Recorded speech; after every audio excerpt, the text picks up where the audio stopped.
Hola, ¿qué tal? Muy buenos días. Es un gusto volver a estar aquí nuevamente contigo esta mañana y muchas gracias por abrirnos las puertas de tu casa, de tu computadora, que podamos nuevamente hablar de la palabra de Dios juntos. Y creo que es muy importante que sigamos orando por esta situación, esta pandemia que estamos viviendo. Hay que seguir orando por la gente que ha estado sufriendo de alguna forma, ya sea en temas de salud, en temas de economía, y estar al pendiente unos de otros. Creo que el poder de la oración es muy importante y como nosotros somos la iglesia, hay que considerar este tipo de cosas porque creo que las cosas están cambiando, la realidad está diferente y no sabemos cuánto va a durar esto. Pero nosotros debemos de adaptarnos, debemos de entender que tenemos que seguir haciendo la voluntad de Dios dentro de lo que nos permite el gobierno, y pues hay que ser creativos, hay que ser intencionales, ¿no? Para poder estar en contacto unos con otros, para poder seguir haciendo lo que Dios quiere que hagamos y engrandeciendo su reino, porque para eso estamos aquí. Entonces te animo a que sigas orando por estas cosas y pues apoyándonos unos a otros en oración. Esta mañana nos toca seguir estudiando el Evangelio de Juan. Estamos ya en el capítulo 8 y pues no sé si recuerdas, hace unas cuantas semanas ya les platicaba que uno de los proyectos que hicimos en la cuarentena fue hacer un gallinero. Queríamos tener nuestras gallinas, queríamos tener nuestra producción para tener huevos más seguido, y subieron el precio, entonces dijimos, bueno, sería un buen proyecto.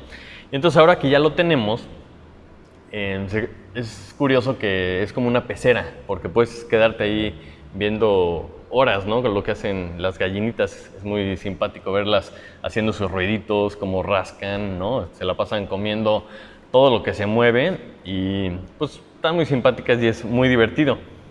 Pero cuando llega la tarde, empieza a bajar el sol y todas las gallinitas de una en una se van metiendo a su casa. Se van metiendo a su casa y en la parte de adentro tienen una viga un poquito alta, porque a las gallinas les gusta dormir en alto. Y aparte, donde termina la viga, hay una ventana. Entonces la primera que llega se acomoda junto a la ventana porque es el lugar más fresco, y así conforme van entrando, una por una se va subiendo en la viga. Todas excepto una, porque tenemos una gallinita que le gusta esperarse hasta el final. Ya que todas están adentro, ya que todas están acomodadas, esta gallinita como que se espera que se duerman, y ya que todas están ahí, se mete, se pega hasta la pared y brinca para acomodarse en el mejor lugar, en el lugar que es más fresco para pasar la noche. Brinca y empuja a las demás, a veces las tira, las otras no saben qué está pasando, pero es muy curioso ver que todas las noches hace esto. Y no le importa lo que les pase a las otras gallinitas, porque ella quiere estar en el mejor lugar, quiere pasar la noche en el lugar más fresco. Y aunque el comportamiento de esta gallina me da risa, la verdad está muy simpática, que lo hace todas las noches, la realidad es que muchas veces nosotros nos comportamos así. Por alguna razón siempre queremos tener el mejor lugar. Siempre queremos estar en lo más alto, en lo más cómodo, sentirnos mejor, o a lo mejor sentirnos muy importante o más importantes que las demás personas. Y lo hacemos muchas veces sin importarnos cómo podemos incomodar, o cómo podemos empujar, o cómo podemos lastimar a las personas que están a nuestro alrededor mientras intentamos mantenernos en este lugar. El pasaje que nos toca estudiar esta mañana, vamos a ver cómo un grupo de escribas y fariseos maquinan un plan para quitar a Jesús del lugar que ellos creen que a ellos les correspondía, sin importar a quién se lleven de calle, como se dice, ¿no? Vamos a ver también que muchas veces nos parecemos a ellos, muchas veces tenemos estos comportamientos, y vamos a ver cómo Cristo, con mucho amor, nos va a poner en nuestro lugar, y además nos ofrece un cambio de vida que solo sucede si lo seguimos a Él. Entonces te pido que me acompañes. Vamos a Juan 8, vamos a leer el versículo 1 hasta el versículo 11. Dice así: Y Jesús se fue al monte de los olivos, y por la mañana volvió al templo, y todo el pueblo vino a Él, y sentado Él les enseñaba. Entonces los escribas y los fariseos le trajeron una mujer sorprendida en adulterio, y poniéndola en medio, le dijeron: Maestro, esta mujer ha sido sorprendida en el acto mismo del adulterio, y en la ley nos mandó Moisés apedrear a tales mujeres. ¿Tú pues qué dices? Mas esto decían tentándole, para poder acusarle. Pero Jesús, inclinado hacia el suelo, escribía en tierra con el dedo. Y como insistieran en preguntarle, se enderezó y les dijo: El que de vosotros esté sin pecado, sea el primero en arrojar la piedra contra ella. E inclinándose de nuevo hacia el suelo, siguió escribiendo en tierra. Pero ellos, al oír esto, acusados por su conciencia, salían uno a uno, comenzando desde los más viejos hasta los postreros, y quedó solo Jesús y la mujer que estaba en medio. Enderezándose Jesús y no viendo a nadie sino a la mujer, le dijo: Mujer, ¿dónde están los que te acusaban? ¿Ninguno te condenó? Ella dijo: Ninguno, Señor. Entonces Jesús le dijo: Ni yo te condeno, vete y no peques más. Hasta ahí vamos a leer la palabra de Dios. Padre Santo, te damos muchísimas gracias esta mañana porque nos permites estudiar tu palabra, Señor. Te pido por favor que esta mañana tú evites distracciones, que podamos tener el corazón abierto para recibir lo que tú tienes para nosotros, Señor. Te pido que tu Espíritu nos guíe, Señor, nos impulse, nos motive, nos convenza de lo que tenemos que enderezar, Señor, lo que tenemos que cambiar. Y te damos gracias porque podemos leer tu palabra y aprender más de ti, Señor. Te pido que estés con nosotros y te lo pedimos y agradecemos en el nombre de Jesús. Amén. Muy bien, entonces un poquito el contexto de lo que está pasando. Ya había terminado la fiesta de los tabernáculos y cada quien se va a su casa. Jesús se va al Monte de los Olivos, ahí dormía aparentemente seguido, ¿no? Lo acostumbraba, y a la mañana siguiente regresa al templo a seguir enseñando. Este es un patrón que vemos en varios lugares del Evangelio, en donde Cristo iba al Monte de los Olivos y de regreso en la mañana enseñaba en el templo. Y la gente pues llegaba a escuchar las enseñanzas de Jesús. Pero tal vez esta popularidad que había generado y su forma de enseñar, que era diferente a la de los escribas, que enseñaba con autoridad, que enseñaba con amor y sin considerarlo un gran académico, ¿verdad? O sea, muy diferente al estilo que tenían los fariseos y los escribas, pues a lo mejor todo esto, junto con su popularidad, había ocasionado que los escribas y los fariseos no estuvieran tan contentos. Estaban, en esta historia vemos cómo llegan con una mujer sorprendida en adulterio y estos escribas le traen a esta mujer, pero no la traen como por ella, no la traen para arreglar una situación como veíamos en el pasaje. Tampoco están motivados, digamos, por el celo de cumplir la justicia y hacer justicia, como vamos a ver en el pasaje, sino que habían traído todo vamos a decir, esta situación, esta escena delante de Cristo para poder acusar a Jesús de algo. Y cuando yo leo esta historia, no puedo dejar de preguntarme algunas cosas que como que no encajan. Por ejemplo, ¿de dónde sacan a la mujer? ¿De dónde sacaron a una mujer adúltera? ¿Era el trabajo de los fariseos estar viendo de puerta en puerta, a ver qué hacía la gente? ¿Estaban al pendiente de este tipo de cosas? ¿O habían seguido a una parejita hasta poderlos cachar en el momento que llegaran al punto del adulterio? ¿O estaban espiando a alguien que les habían dicho que andaba en malos pasos? De alguna forma u otra tenían que haber hecho algo un poco raro, ¿no? Por otro lado, si dicen que la cacharon en el acto mismo del adulterio, pues ¿dónde estaba el hombre? ¿No? Ella tenía que haber estado con alguien si estaba adulterando. Entonces es muy importante entender que pues esto estaba mal, o sea, había algo que no se veía bien. Y por último, también vemos que estas personas traen a la mujer adúltera delante de Jesús y nos podemos preguntar, ¿por qué de Jesús?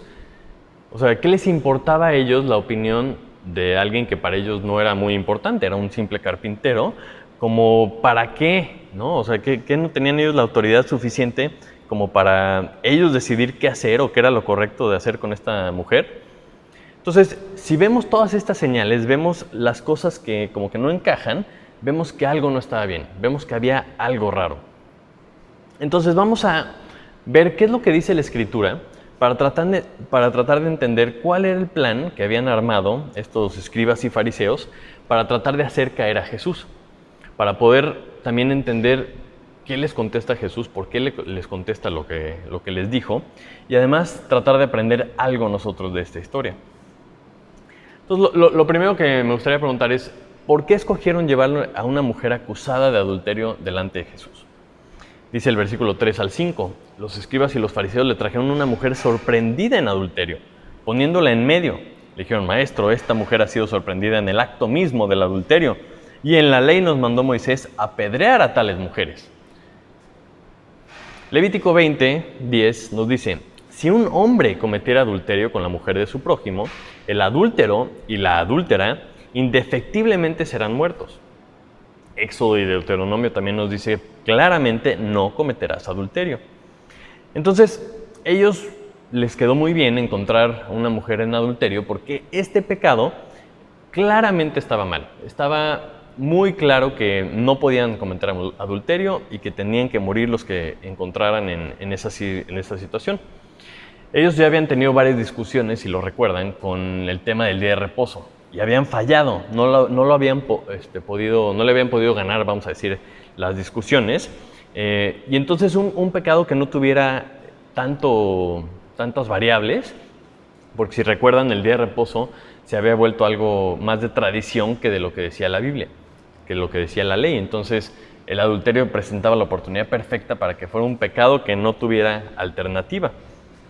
Además, también Deuteronomio nos dice que por el dicho de 2 o 3 testigos morirá el que hubiera de morir. No morirá por el dicho de un solo testigo.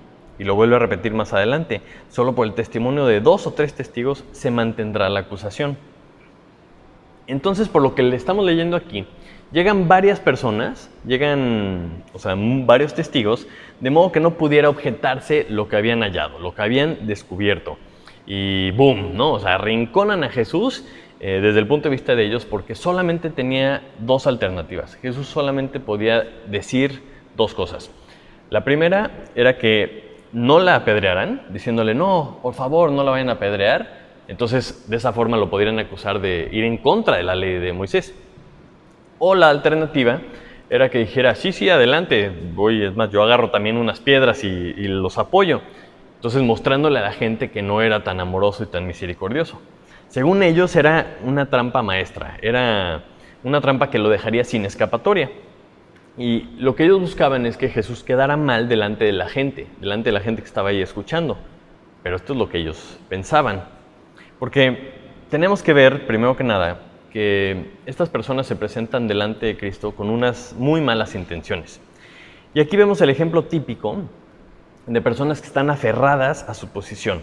Son personas inseguras y que su identidad depende de lo que han logrado, de lo que han trabajado, de la posición que tienen. A ellos les había costado mucho llegar ahí. Y su valor como persona lo habían puesto, o iba de la mano, con el poder y la posición que ellos tenían delante de la gente.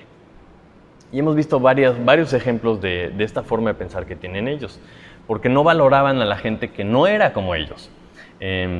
Los escuchamos decir estos iletrados, ¿verdad? Que no fueron a la escuela. Incluso el capítulo anterior dice, malditos son porque no conocen la ley. Entonces, ellos se sentían mejores, se sentían mejor cuando podían hacer menos a los demás.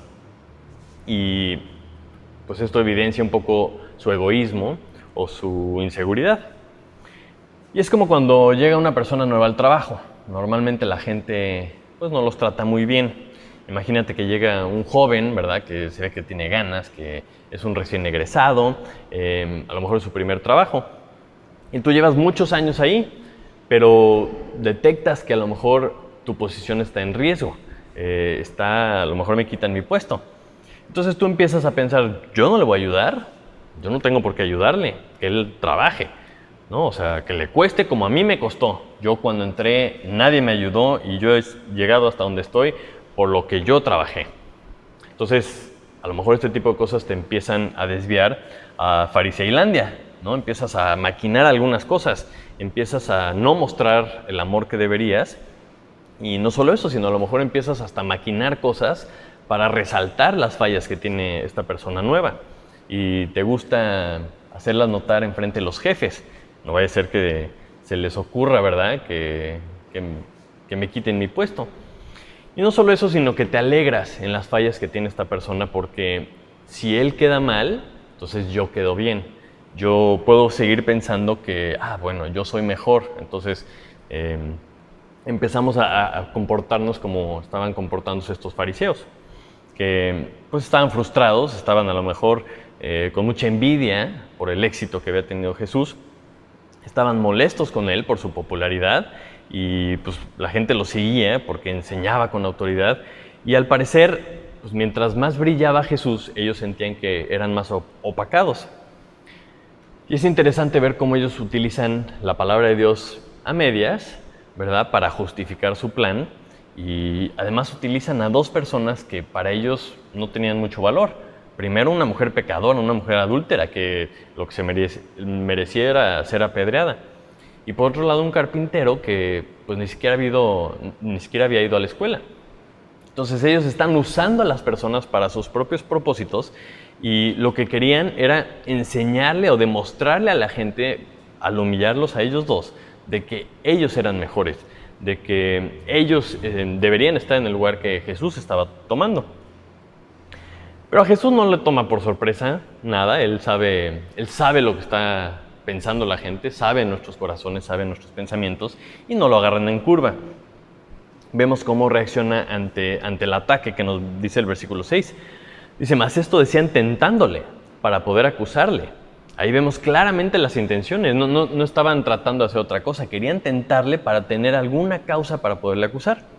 Pero él, pues muy tranquilo, ¿verdad?, dice que se inclina hacia el suelo porque estaba sentado, entonces se inclina hacia el suelo y empieza a escribir con su dedo en la tierra. Y como diciendo a lo mejor un poquito, híjole, ¿en serio quieren discutir esto? ¿En serio se quieren enmarañar conmigo en un tema así? Y lo primero que quiero recalcar es que el versículo 6 dice que escribía en tierra con el dedo. Es curioso cómo Juan no nos dice qué es lo que estaba escribiendo. Y si no lo menciona es porque no era muy relevante. Más allá de la curiosidad que nos puede ocasionar, ¿no?, ¿qué estará escribiendo en el piso? Si no lo escribe, quiere decir que no es relevante. Pero el hecho de que esté escrito que escribía con su dedo, se vuelve entonces ese detalle lo importante. Debemos recordar que está enfrentando a escribas y a fariseos, y el capítulo anterior veíamos que los judíos se maravillaban porque decían, ¿cómo sabes letras, verdad?, sin haber estudiado? Entonces Jesús sabía leer, Jesús sabía escribir, y aunque no había estudiado, haciéndoles ver que no lo iban a apantallar porque ellos sabían la ley. Y lo curioso es que Jesús no solo conocía la ley porque la había leído, sino que Él mismo la escribió. Si entendemos que Jesús es Dios, estaban otra vez queriendo apantallar al autor de la ley. Querían meterlo en una trampa en la ley que Él mismo escribió. Y nos recuerda las dos tablas del testimonio que dice Éxodo, que están escritas con el dedo de Dios. Entonces le está diciendo, ok, vamos a platicar acerca de la ley, ¿verdad? Esta ley que yo escribí. Y además, también es importantísimo entender que Jesús dice que Él no vino a abrogar la ley, no vino a cancelar la ley, sino que vino a cumplir la ley. Y esto es muy importante porque todo lo que Jesús hacía, todo lo que Jesús decía, no podía ir en contra de la ley, entendiendo que le están exigiendo o le están sacando un tema que dice Moisés, ¿verdad? Pero estos fariseos piensan que lo van a poder engañar y lo están arrinconando para emitir un juicio. Pero al estar inclinado, ¿verdad?, Jesús hacia el suelo, como mostrando un poco esta tranquilidad de que no sentía que Él tenía por qué dar un juicio, nos recuerda un poco lo que dice Juan en el capítulo 12, que dice, al que oye mis palabras y no las guarda, yo no le juzgo, porque no he venido a juzgar al mundo, sino a salvar al mundo. El que me rechaza y no recibe mis palabras, tiene quien le juzgue. La palabra que yo he hablado, ella le juzgará en el día postrero. Es decir, el juicio sí va a venir, pero ahorita no es tiempo de juicio, sino de salvar al mundo. El juicio va a ser en el día postrero. Jesús hace 2000 años en esta visita no vino a juzgar, Porque si no, esta visita hubiera sido muy diferente, las cosas se hubieran puesto muy feas, como se van a poner el día que Jesús regrese a juzgar al mundo. Pero gracias a Dios ese día todavía no llega, todavía tenemos chance. Mientras ese día no llegue, nosotros tenemos que estar enfocados usando nuestras energías y todo lo que tenemos que hacer para que la gente conozca a Jesús. O sea, no gastar nuestras energías en pleitos, en juicios, en este tipo de discusiones que además no nos corresponden, sino enfocar eso en hacerle saber a la gente que sí va a venir un juicio, que viene más adelante y que todavía estamos a tiempo de reaccionar. Entonces, si Él vino a cumplir la ley, entonces tampoco estaba de acuerdo con el pecado, tampoco podía estar a favor o ignorar el hecho de que pues, el pecado está mal, como lo dice la ley. Pero Jesús sabía todos los pecados por los que nos vino a salvar o de los que nos vino a salvar. Sabía que todos estamos perdidos si Él no hacía algo y todos necesitábamos un redentor que pudiera limpiarnos. Por eso su sacrificio y todo lo que hizo fue para glorificar a Dios y mostrarnos a nosotros su amor. Entonces, esto es lo que nosotros debemos de copiar de nuestro Señor Jesucristo. Él no aceptó el pecado ni tampoco lo toleró, pero sí entendió que se necesitaba atender. Y esta es la actitud que nosotros debemos de tomar, cuando enfrentamos nuestro pecado y el pecado de las demás personas. No debemos de hablar en términos de mis pecados son menos peores que los de otra persona o este es mejor que el otro, porque si empezamos a hablar en esos términos, estamos emitiendo un juicio que no nos corresponde. Deberíamos más bien buscar no pecar más, primeramente nosotros y después ayudar a otras personas a que dejen de pecar, llevándolos a los pies de Cristo. Mateo 7, del 1 al 2, nos dice que no juzguéis para que no seáis juzgados, porque con el juicio con que juzgáis seréis juzgados, y con la medida con la que medís os será medido. El que de vosotros, el versículo 7 de este capítulo dice, el que de vosotros esté sin pecado, sea el primero en arrojar la piedra contra ella. Entonces, cuando vemos este tipo de juicios, cuando la Biblia habla de este tipo de juicios, habla en términos de juicios finales, juicios concluyentes o juicios condenatorios. O sea, nosotros no estamos en posición de hacer este tipo de juicios. Así que, solamente a Dios le corresponde juzgar a las personas, juzgar a todo el pecado que hay en el mundo. Pero muchas personas utilizan estos versículos como una excusa para evadir la responsabilidad que tenemos con otros, de hacernos notar unos a otros cuando estamos mal, cuando estamos en pecado o cuando no estamos viendo las cosas claras. O sea, no se vale decir el que esté libre de pecado que arroje la primera piedra, como diciendo, como todos pecamos, tú no eres nadie para decirme que estoy mal, o yo no soy nadie para decir que él está mal. No es lo que dice la Biblia. Si vamos simplemente al capítulo anterior de Juan 7 nos dice que no juzguemos según las apariencias, sino que juzguemos con justo juicio. Y este es el tipo de juicio que se refiere a escudriñar, a discernir, a examinar, como a diferenciar. Algo que debemos de hacer constantemente en nuestras propias vidas y también en la vida de otras personas. La diferencia es lo que motiva un juicio de condenación y un juicio de discernimiento. Uno es para humillar, para apachurrar a las otras personas y para nosotros sentirnos mejor, para podernos poner en un lugar más alto. El otro juicio es en amor, es ese juicio que busca la salvación, primeramente a nosotros mismos, salvarnos de las consecuencias del pecado, pero al mismo tiempo en amor también a otros y poder así también salvar a algunas personas, las que quieran escuchar, de la condenación eterna. Porque estás viendo hacia dónde van y les puedes decir, oye, el camino por el que estás mal. Imagínate que no le dijéramos a las personas cuando están mal, porque como yo también peco, pues no le puedo decir eso a alguien. ¡Qué falta de amor! Porque no estamos diciendo que yo soy mejor, sino estamos llevándolos a los pies de Jesucristo. Entonces, si tú estás juzgando para levantar a alguien, para mejorar la vida de alguien, para que tú mismo seas más como Cristo, en tu propia vida y en amor también con otras personas, qué bueno, porque este es el tipo de juicios que busca edificación, que busca crecimiento, que busca salvación. Si tú estás juzgando a otros, poniéndote a ti mismo en un lugar más alto, porque te hace sentir bien, porque te gusta ver cómo los demás se equivocan y no son tan buenos como tú, pues qué mal, porque ese juicio trae condenación y trae humillación sobre ti mismo. Y a fin de cuentas lo que tenemos que entender es que todos tenemos que aspirar a ser como Cristo. Si somos seguidores de Cristo, tenemos que aspirar a ser como Él. Entonces, si te comparas honestamente con Jesús, te queda claro que te falta mucho. A todos nos falta mucho para ser como Cristo. Pero esto sucede cuando somos expuestos a la palabra de Dios. Cuando vemos las características de Dios, de su carácter, de su amor, de su santidad, nos damos cuenta que nos falta mucho a nosotros y nos falta mucho a todos. Hebreos, por ejemplo, 4:12 nos dice: porque la palabra de Dios es viva y eficaz, y más cortante que toda espada de dos filos, y penetra hasta partir el alma y el espíritu, las coyunturas y los tuétanos, y discierne los pensamientos y las intenciones del corazón.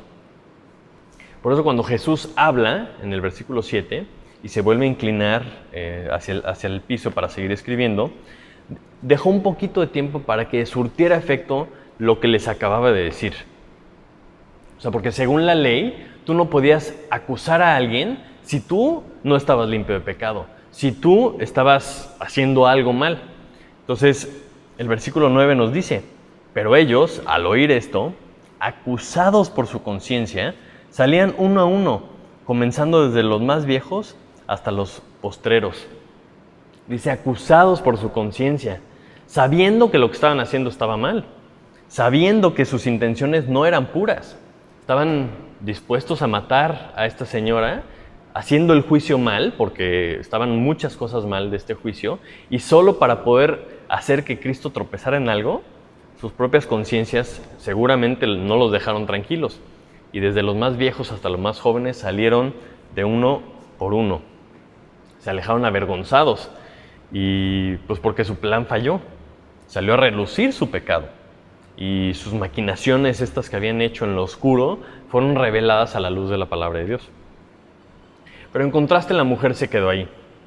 Aunque su pecado había sido revelado y sin duda había sido humillada de una forma fea públicamente, se quedó a conocer a este hombre que no se asustó por su pecado, que no la rechazó ni tampoco la condenó, pero sí le hizo una invitación muy importante, porque la invita a cambiar su vida. Le dice: ni yo te condeno, vete y no peques más. Los que se quedan, los que se topan con Jesús y con su palabra, se dan cuenta de quién es Él, se dan cuenta de cómo es Él y que Él es el único capaz de ofrecernos una nueva vida, una vida que es una vida eterna. Entonces, no te lo dice para humillarte delante de la gente, te lo dice para que te humilles delante de Dios y que te arrepientas de tus caminos, de tus pecados, que entiendas que necesitas a alguien que te saque de ahí, y Él es el único que te puede ayudar en esto. Entonces, para terminar, quiero que sepas que a Jesús no le asusta tu pecado. No le gusta, pero no le asusta, porque Él sabía perfectamente lo que venía. O sea, Él sabía de qué pecados íbamos a necesitar ser limpiados. Entonces, él no se alarma, no se asusta, ¿verdad?, porque le traen una mujer adúltera. Tampoco se inquietó porque lo arrinconaron estas personas hipócritas planeando algo en su contra. Y tampoco se asusta de los pecados que nosotros tenemos en nuestra vida. Porque todos estamos mal y todos necesitamos reconocer ese pecado y acudir a Él para poder ser limpiados de nuestros pecados y para poder ser salvos. En esta historia vemos que estas personas, los escribas y los fariseos, al ser confrontados con su pecado, se alejaron de Jesús. Y yo te quiero invitar esta mañana a que cuando tú seas confrontado con tus pecados, no te alejes de Jesús. Quédate ahí y escucha lo que dice Jeremías. Dice: oh Jehová, esperanza de Israel, todos los que te dejan serán avergonzados, y los que se apartan de mí serán escritos en el polvo, porque dejaron a Jehová, manantial de aguas vivas. Yo no sé si Jesús escribió en el polvo el nombre de estas personas, ¿verdad?, que se iban a apartar de Él, que Él era la fuente de aguas vivas, como vimos el capítulo anterior. Pero lo que sí sabemos es que Él nos dice que todos los que creemos en Él vamos a ser inscritos en el libro de la vida. Y eso es donde nosotros queremos estar escritos. Yo no quiero estar escrito en el polvo, quiero estar inscrito en el libro de la vida. Tampoco sabemos qué le pasó a la mujer, tampoco sabemos qué pasó con su vida, pero sí podemos saber que Jesús la invita a no pecar más. Le invita a cambiar su vida. Y esa es la invitación que sigue en pie para todos nosotros.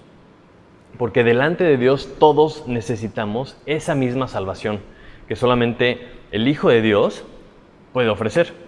Y este es el llamado que Dios nos hace, que creamos en su Hijo para que tengamos vida eterna. Estos fariseos, al igual que muchos de nosotros, se la pasaban juzgando a otros, pero no para ayudarlos, no para tratar de corregir su camino, sino para ellos sentirse mejor. Para ellos convencerse de que ellos eran mejor, que eran más santos, que estaban por encima de las demás personas.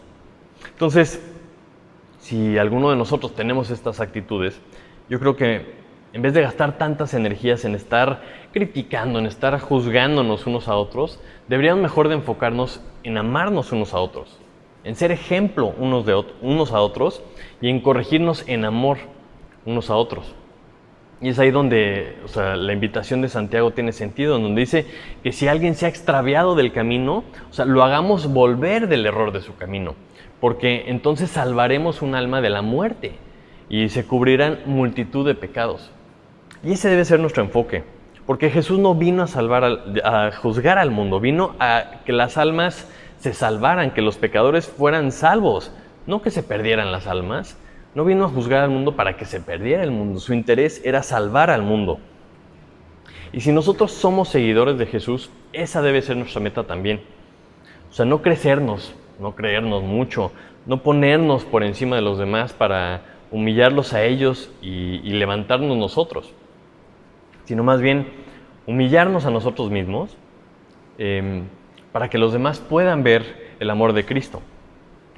Nosotros tenemos que reconocer que todos necesitamos a Cristo.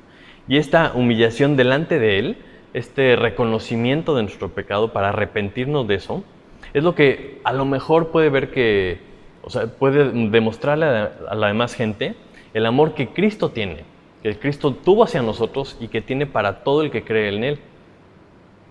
Todo esto es para llevarle gloria a Él y para que más gente pueda conocerlo a Él. Entonces, este debe ser nuestro enfoque. Y esto es lo que nos enseña la palabra de Dios esta mañana. Acompáñame a orar, por favor. Padre Santo, te quiero dar muchísimas gracias por tu amor. Te doy muchas gracias por tu salvación, Señor. Gracias por mostrarnos un camino muchísimo mejor que nuestro propio camino, Señor. El único camino a ti, que es por medio de tu Hijo.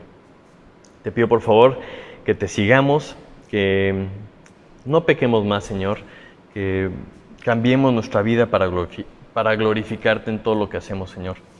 Y sobre todo ayúdanos a seguir tus pasos y encaminar a otras personas, Señor, a los pies de Jesucristo. Te lo pedimos en el nombre de Jesús. Amén. Bueno, pues muchísimas gracias. Espero que tengas una excelente semana. Esténse al pendiente de los anuncios, de lo que estamos tratando de hacer con estas nuevas reglas del gobierno. Y manténganse en contacto, en oración, por medio de las redes sociales y esperamos vernos pronto. Que Dios los bendiga muchísimo.